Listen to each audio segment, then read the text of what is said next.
নিরাপত্তা ইস্যুতে নাকি দিল্লি থেকে সরিয়ে নেওয়া হয়েছে শেখ হাসিনাকে। এর আগেও দিল্লি থেকে হাসিনাকে সরিয়ে নেওয়ার গুঞ্জন উঠেছিল, তবে তখন ভারতীয় সংবাদ মাধ্যম দ্য প্রিন্ট তাদের একটি নিউজে হাসিনা দিল্লির অবস্থান তুলে ধরেছিল।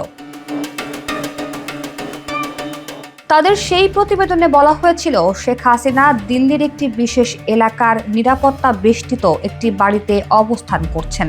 আরও জানানো হয়েছিল, হাসিনা যে এলাকায় বসবাস করছেন সেখানে ভারতীয় বর্তমান ও সাবেক অনেক এমপি মন্ত্রীদের বাড়ি রয়েছে। তবে এবার আর দিল্লি থেকে হাসিনাকে সরিয়ে নেওয়ার ব্যাপারটি গুঞ্জন নয়। বিশ্বস্ত সূত্রের খবর, শেখ হাসিনাকে নিরাপত্তার ইস্যুতে সরিয়ে নেওয়া হয়েছে দিল্লি থেকে। দিল্লির একটি জাতীয় দৈনিকের তথ্য অনুযায়ী বর্তমানে দিল্লি থেকে সরিয়ে হাসিনাকে স্ট্যান্ড কমান্ডের একটি নিরাপদ জোনে রাখা হয়েছে। যদিও ভারতীয় প্রশাসনের কেউই এ বিষয়ে এখন পর্যন্ত কোনো স্পষ্ট বক্তব্য দেয়নি।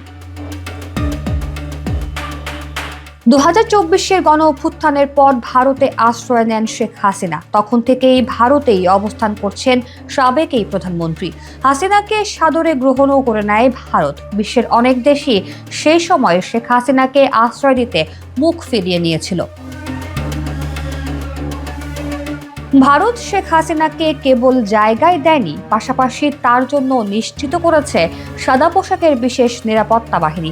গত আগস্টে শেখ হাসিনা ভারতে আশ্রয় নেওয়ার পর 2 দিনের মধ্যে তাকে সরিয়ে নেওয়া হয় দিল্লিতে। তারপর থেকে সেখানেই বসবাস করে আসছিলেন শেখ হাসিনা। তবে এবার অজ্ঞাত কোথাও তাকে সরিয়ে নেওয়া হয়েছে।